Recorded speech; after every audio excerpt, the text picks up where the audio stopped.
Okay, so let's continue our discussion for this chapter. We sort of teased this last time, but there's certain benzene derivatives that are special benzene derivatives. These are benzene with these functional groups attached to them, and they have their own kind of special names, all right? And remember, we said that if you see these in your molecule, that's actually going to become the parent chain of that molecule, all right? We introduced one last time, but let's just make our complete list here. So we'll start with the one that we introduced last time.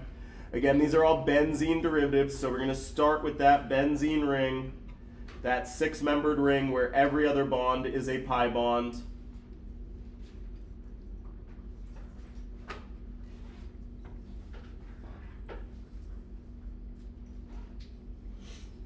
Okay.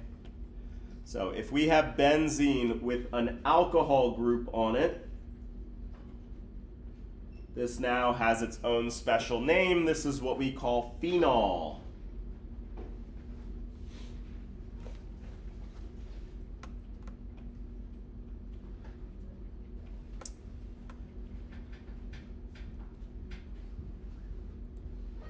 Okay, I'm going to draw a carbonyl bond attached to that benzene ring. What functional group do we have here? Aldehyde. An aldehyde, and so this is benzaldehyde.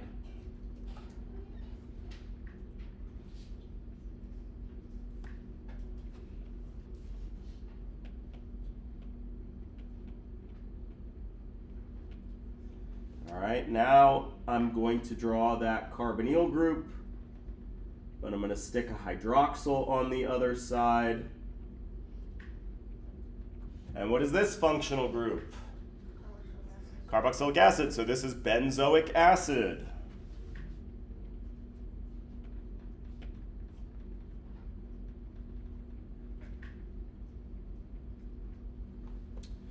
All right. These three, I think, are the easiest to remember. Alcohols always have that OL ending. The aldehyde, it's benzaldehyde, it's in the name. The carboxylic acid, it's benzoic acid. All right. These other two are a little bit more strange. If we have a methyl ether, so I'm going to draw an oxygen, but instead of a hydrogen on the other side, it's going to be a methyl group. This would be an ether here, okay? This one is the name anisole.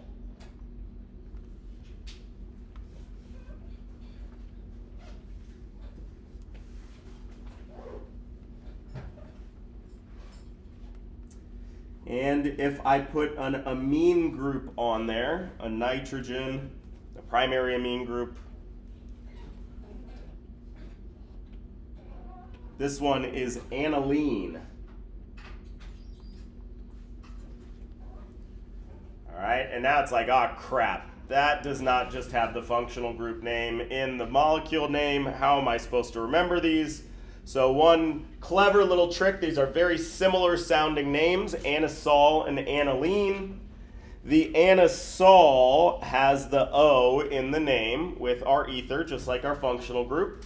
And the aniline has the N in the name, just like our functional group, our amine functional group. Okay, so some of these are a little bit more straightforward in terms of where the names come from. The other ones, I mean, truthfully what happens is these molecules were existing and in use before the IUPAC system came about, so these common names just kind of stuck since then, right? But again, if we need a little trick to help remember, anisole has the O, aniline has the N. Okay, so these are our 5 special benzene derivatives here. Meaning if you see these functional groups in your molecule, that becomes the parent chain. All right, so again, let's just do an example.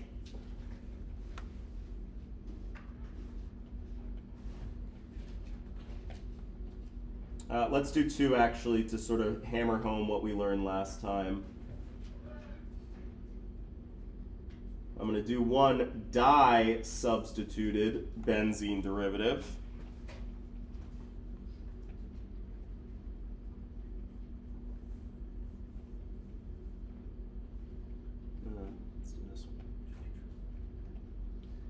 and then one tri-substituted benzene derivative.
All right, now I made this big distinction between di-substituted and tri or more. So why did we do that? Okay, let's remember for our benzene derivatives here, for our di-substituted, we're going to use these ortho, meta, and para designations to indicate how far apart these groups are. So if here's my functional group, in this case it was that aldehyde functional group, if the other substituent is located right next door, that's the ortho position. One removed is the meta position. And on the opposite side of the ring is the para position. Again, OMP, right? Moving away from that original functional group. So in this case here, that chlorine is sitting what? Ortho, meta, or para to that aldehyde functional group? Para. All right, so when we're finding our, I guess I kind of went out of order here. Going in order, find our parent chain. Since we see that special functional group, this whole thing is my parent chain in this molecule. The benzaldehyde is my parent chain in this molecule. And then I have this chloro substituent here. And again, we said it wasn't located ortho or meta, but para to that functional group. So this would be para, or you can just say P. Either one is accepted. I like to write it out so we can hammer it home. We're going to hear this terminology kind of a lot. Para chloro benzaldehyde. Again, that benzaldehyde, that special benzene derivative is what becomes my parent chain. I have my chloro substituent, but again, we're going to indicate the position of that chloro substituent relative to that functional group using that special ortho meta para designation.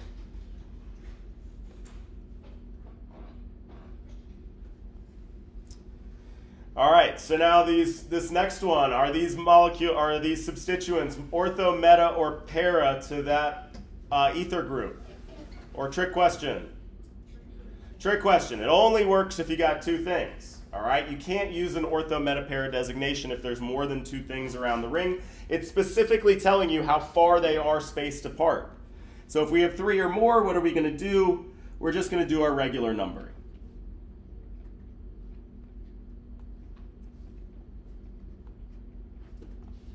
Okay, but now we need to add something to our little rules that we established here at the beginning.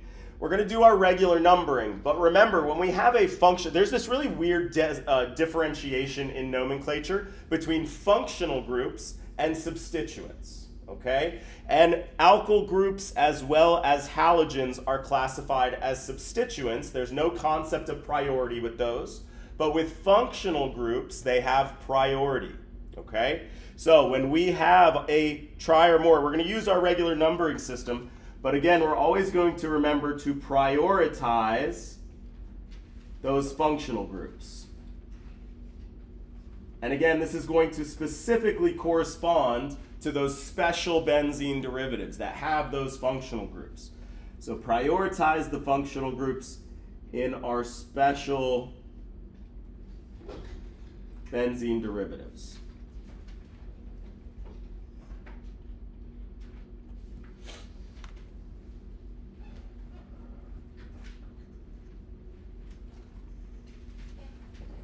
Okay, so what does that mean? That means regardless of what was going on in the rest of this molecule, I would always put that ether on carbon 1.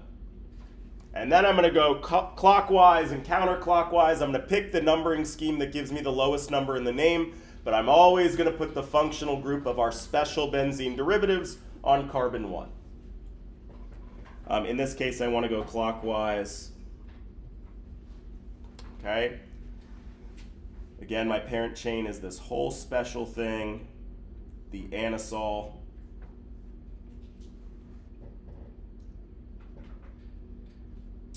When we assemble the name, we need to do it in alphabetical order. So 4-bromo, 2-fluoro, anisole.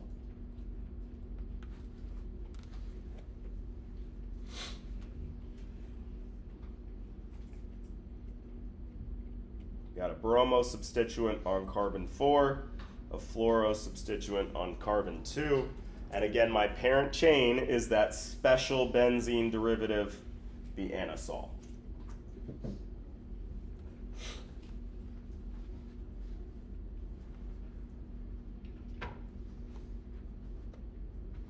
Okay.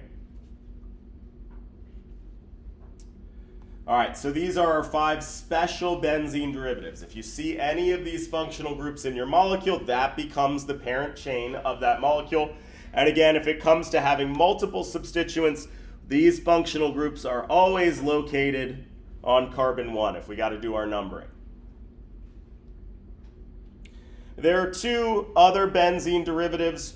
We're going to call these the not so special ones.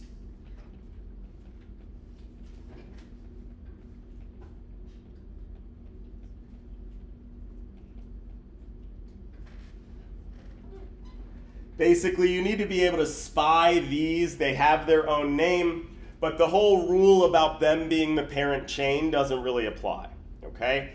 And truthfully, I'm kind of picking my battles with benzene nomenclature because it's kind of a pain in the butt, and there are a lot more exceptions than there are rules here. Truthfully, you will see these sometimes being referred to as the parent chain, but not always. It's just kind of a pain in the butt mixed bag, so we're just going to lump them into one category here, which is you better be able to spy that molecule, but you don't have to think about it as the parent chain, okay? So methylbenzene, if we have a benzene with a methyl group, we don't call it methylbenzene, it's got its own name. This is toluene.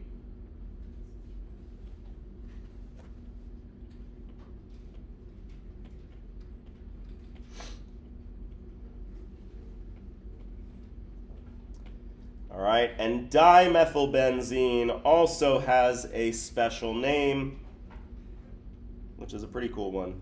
It's xylene.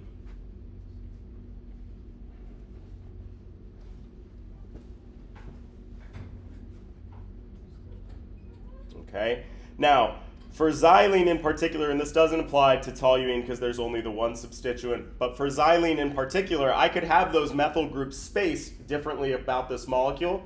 So this is specifically which xylene, the ortho, meta, or para-xylene.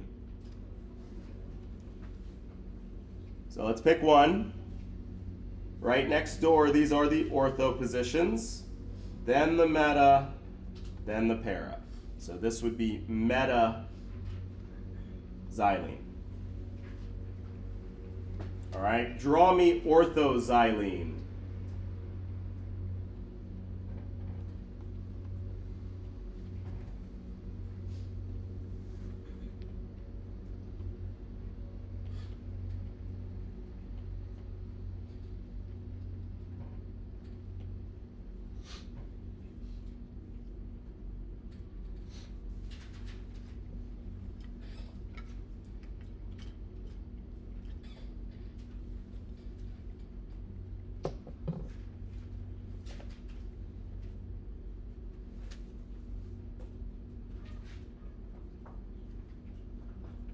Ortho would mean that those methyl groups are right next door.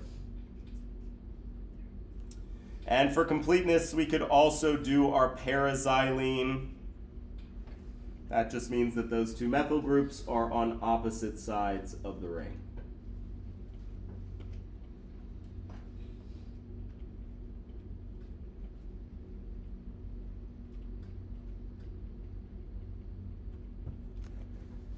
Right, so again, we just need to be able to recognize these. They don't have the same rules of being defaulting to the parent chain. Particularly toluene is one to keep in mind.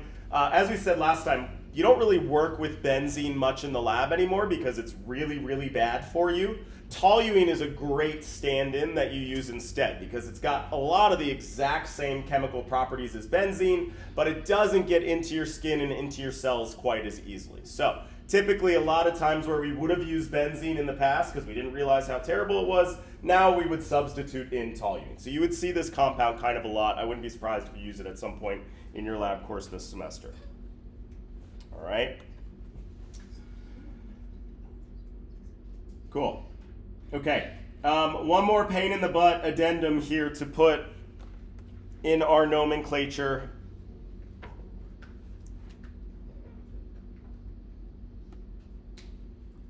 We have an exception to those ortho, meta, para rules.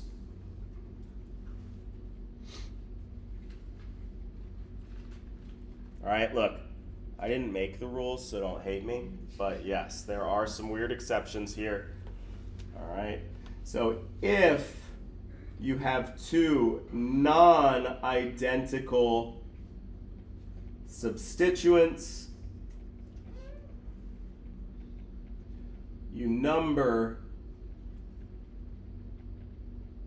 instead of ortho, meta, para.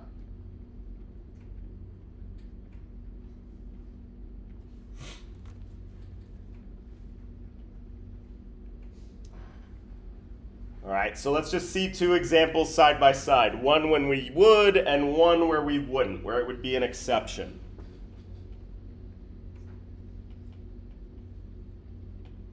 Okay, so if I have my benzene derivative with two identical substituents, like two iodo groups,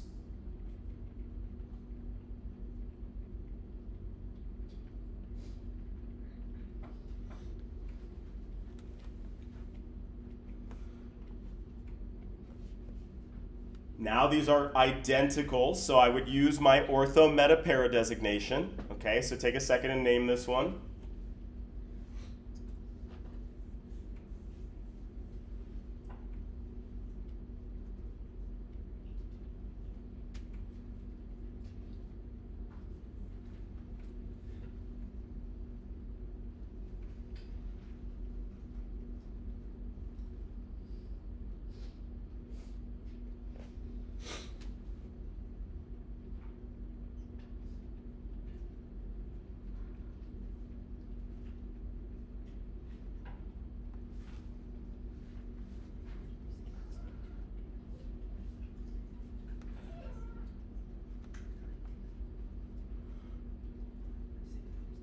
Okay, so that would be meta-diiodobenzene.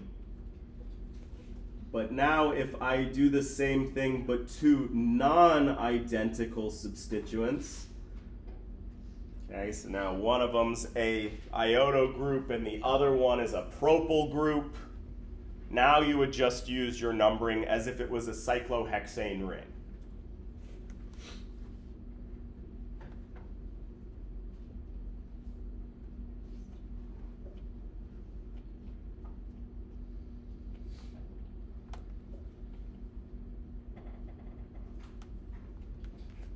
Okay, so if our parent chain is going to be what in this molecule? The benzene ring. I got my two substituents, an iodo group, and this 3-carbon alkyl group, a propyl group. Okay. If I number my parent chain, because again, these are non-identical, so I'm going to number. Should I go 1, 2, 3, or the other way, 1, 2, 3? Which one would be correct? We have a tie in our numbering scheme. It's a 1 and a 3 in the blue, a 1 and the 3 in the red. In this special case where we have a tie, how do we break our tie? Alphabetical order. So I comes before P, so I'm going to go with the blue one. So 1 iodo,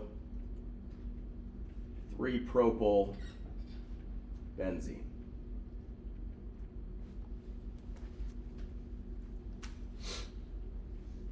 Okay. Now, one sort of key here that I want to point out in our exception was I said two non-identical substituents. And again, remember our distinction between substituents and functional groups. By substituents, the only substituents that we've encountered up until this point are alkyl groups, halogens, and actually we got one more that we just learned last time, which is the coolest sounding of them all, those nitro groups. Those are also counted as substituents.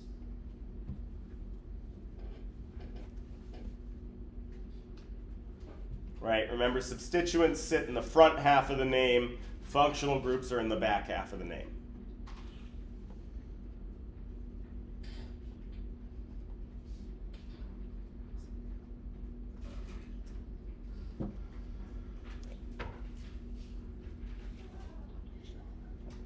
Okay.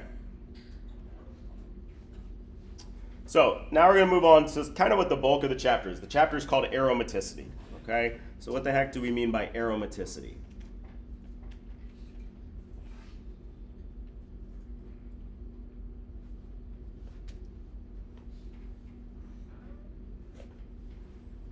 All right, and we're going to take our quintessential example of an aromatic compound, benzene here.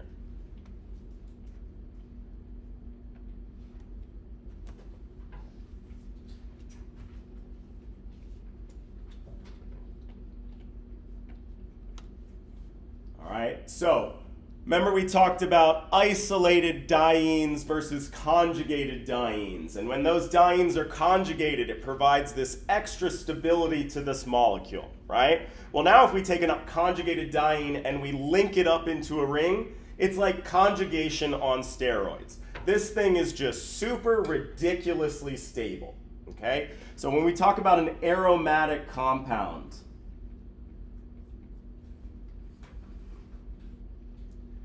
they are way more stable than expected.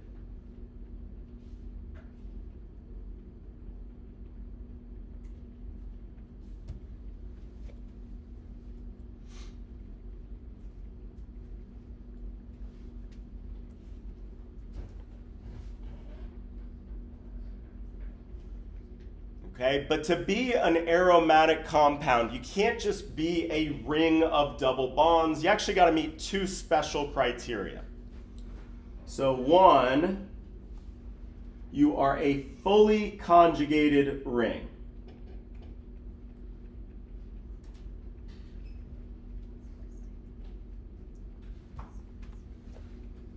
All right, and that checks out. Just a ring of a bunch of conjugated pi bonds. Okay, that's pretty expected, I think. All right, I mean, you got to be a ring, you got to be all linked up. The second rule seems to come out of nowhere, and we'll talk about this a little bit more. But not only do you have to be a fully conjugated ring, you also have to have an odd number of pi bonds within that ring, of delocalized electron pairs within that ring.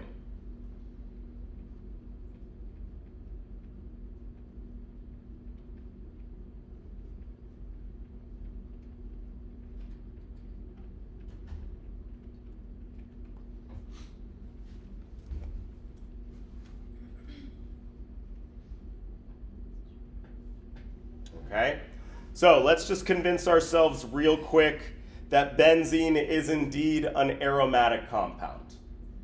Okay, remember what it meant to be fully conjugated is you had to have that perfect spacing of double bond, single bond, double bond, right? But the real reason that that was the case is because all of those carbons have to be sp2 hybridized. They have to have that p orbital where those electrons can freely move around. Right? So if we look, every carbon about our double bond, this carbon here, this carbon here, this one here, this one here, this one here, this one here, these are all sp2 hybridized. So we indeed have a fully conjugated ring. Right? Remember, this is important because we have these p orbitals, and the whole idea of conjugation is that the electrons are going to spread themselves out between all of these rings here, between all of those p orbitals, which I feel like just looks like a mess when I draw it, but hopefully you get what I'm saying here. One lazy man's way to draw benzene, and we don't actually use this much in organic chemistry, is to sort of do this dotted line in the middle to kind of show that those electrons aren't locked into place. Those pi bonds aren't locked into place. They're constantly moving all the way around that ring, right? Circling that ring constantly. They have spread themselves out to all possible positions. Okay, I will tell you, I hate this. Does not accurately account for how many electrons are in that molecule, so it drives me nuts. But you will see that. Okay? But again, then the weird thing is this second rule here. Our odd, whoops, that's not what I want. Our odd number of electron pairs. Let me go grab a good benzene.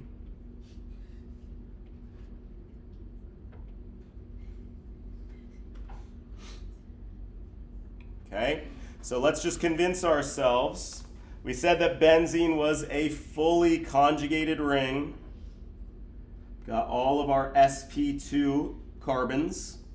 So that's what we're going to be looking for when I say a fully conjugated ring. I guess let's just be clear. That means all sp2 hybridized atoms.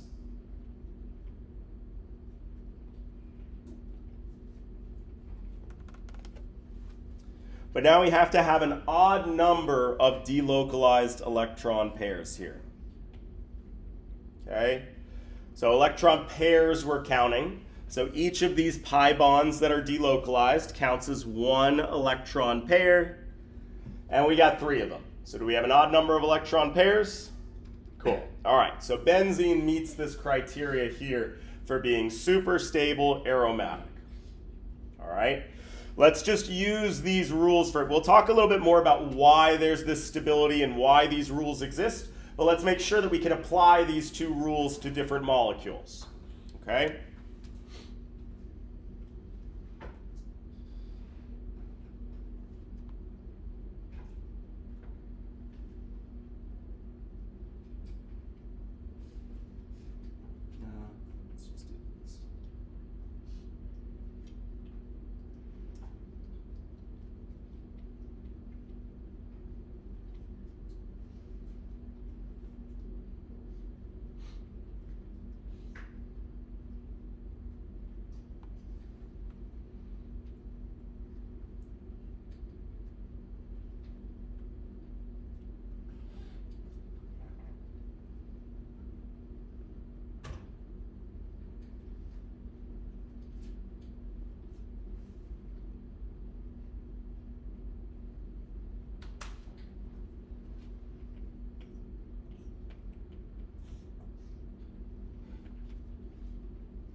polygon drawing is a little rough today. All right.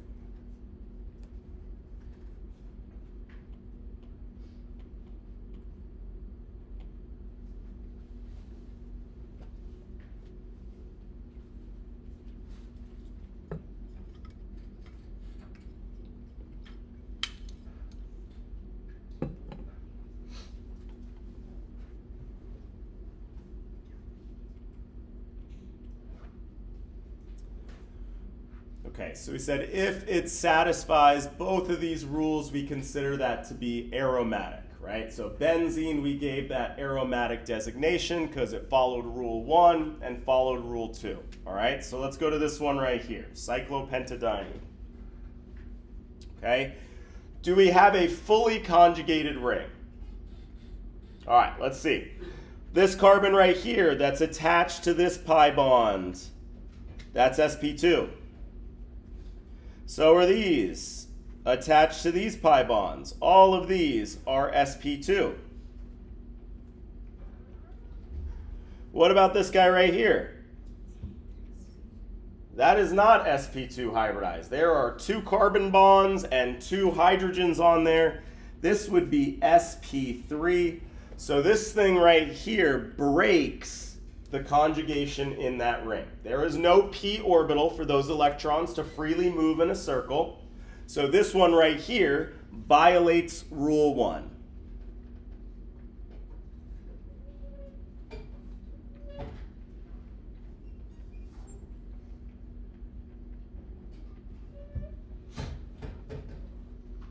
Don't get me wrong, these are conjugated pi bonds, but we do not have a fully conjugated ring, right? We don't have every member of that ring sp2 hybridized, okay? So although this is a conjugated pi bond, it does not satisfy rule 1. If it violates rule 1, we have a special name for these compounds. These are simply non-aromatic.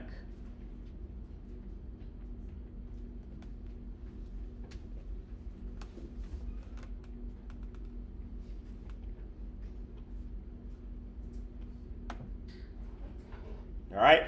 If it violates rule 1, I'm not even going to bother to go on to rule 2, right? I'm just going to throw it in that non-aromatic bucket. All right, let's look at this one here. This is a little scary because it's got this fused ring system. But we're just going to jump around and say, all right, is this one sp2 hybridized? Yes, because I got that pi bond. What about this one? And this one? And this one? All right, now these are the hard ones. What about this guy right here? Yes, it is also sp2 hybridized. There are only one,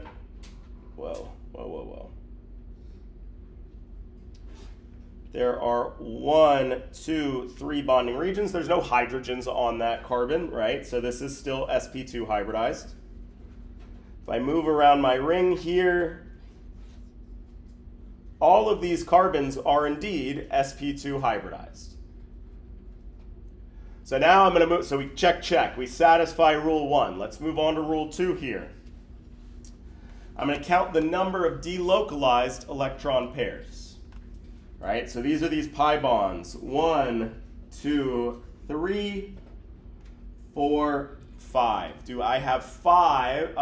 Yes, I do. Do I have an odd number of delocalized electron pairs? Yes. So satisfies rule 1, satisfies rule 2. So this would be an aromatic compound.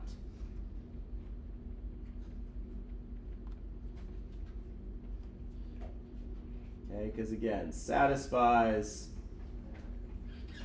1 and 2.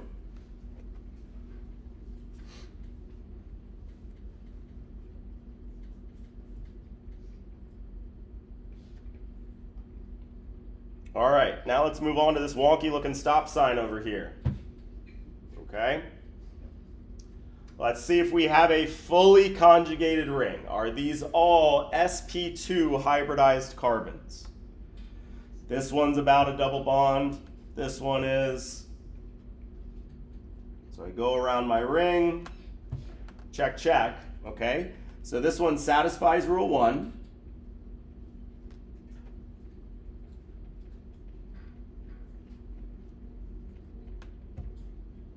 But now we're going to move on to rule 2 here. I'm going to count my number of electron pairs, my delocalized electron pairs, these pi bonds. So that's 1, 2, 3, 4. Does this one satisfy rule 2? No, I got an even number of electron pairs. So if it satisfies rule 1 but violates rule 2, we got a special name for these as well. These are what are called anti-aromatic compounds.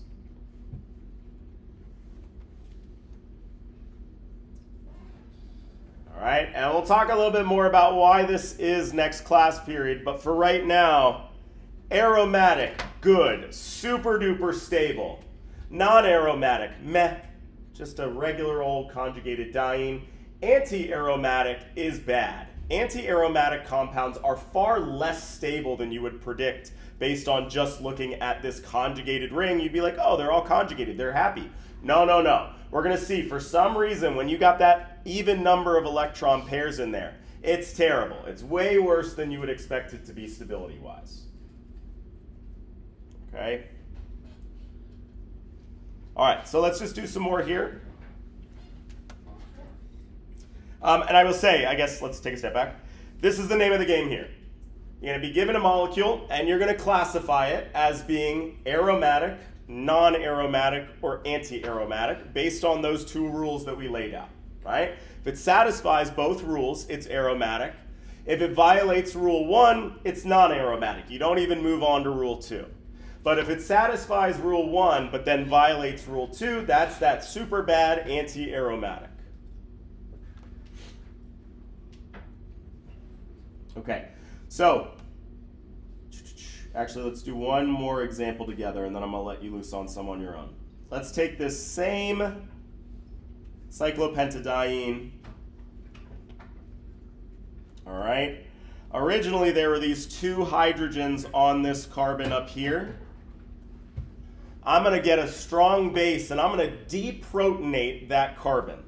So now what I have is a carbocation up here.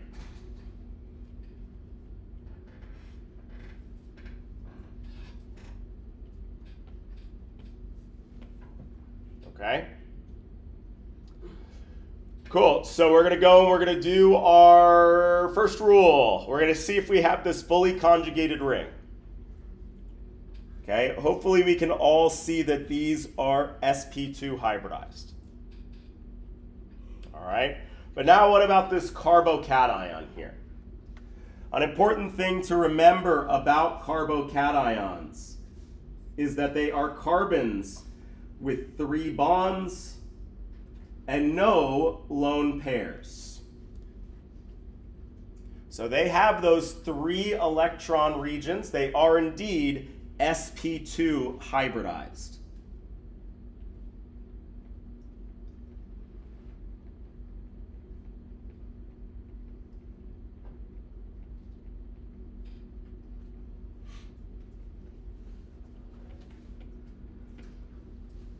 Carbocations do indeed have a p orbital.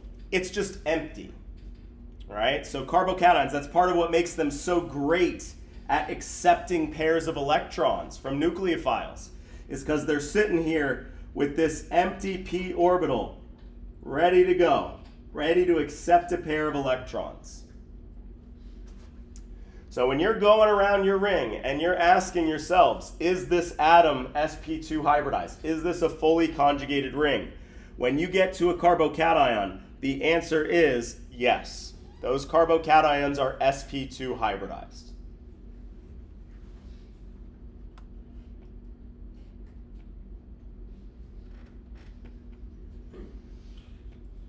Okay?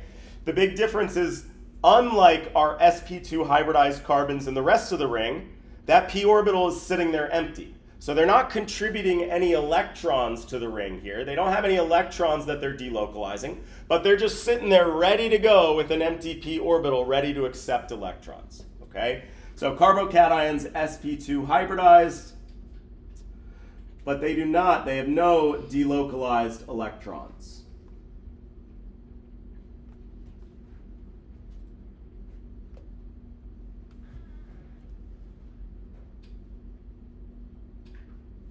Okay, so does this molecule right here satisfy or violate rule 1? Satisfies. Now we're going to move on to rule 2 here. I have 1, 2 pairs of delocalized electrons. And again, does this carbocation add anything?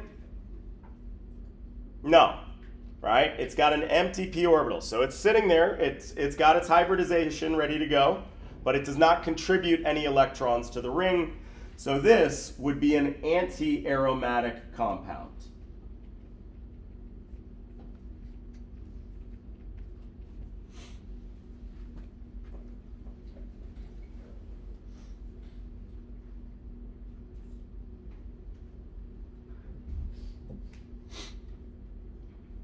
Cool. All right. So with that in mind, let's do a few more examples here.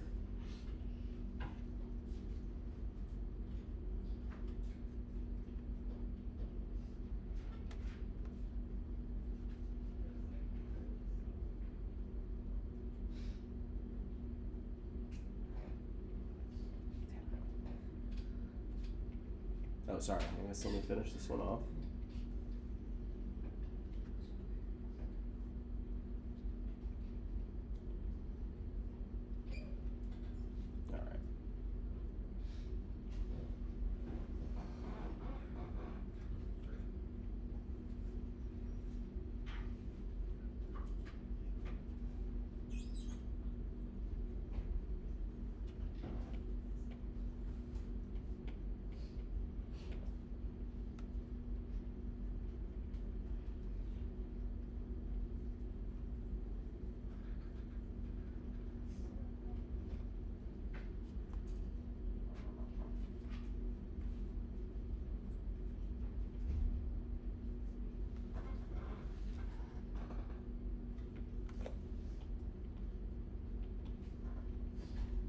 All right, so again, classify these as aromatic, anti-aromatic, or non-aromatic.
All right, cyclobutadiene. What do we get for this one? Do we have a fully conjugated ring? Yes, all of these are sp2 hybridized. Do we have an odd number of electron pairs? No, we got an even number. So this is anti-aromatic. What about this next one here? This 7-membered rings, 7-membered polygons. Biggest pain in the butt to draw here, all right? Do we have a fully conjugated ring? No. We have these all sp2 hybridized. We got these conjugated pi bonds here, but the ring is not fully conjugated. You have this one sp3 hybridized carbon up here messing everything up, okay? So those bonds can't talk to each other in that full ring. So I'm not even going to move on to step 2. This is just non-aromatic. And what about the next one here? All right, so do we have a fully conjugated ring? Again, we're going to go around the circle.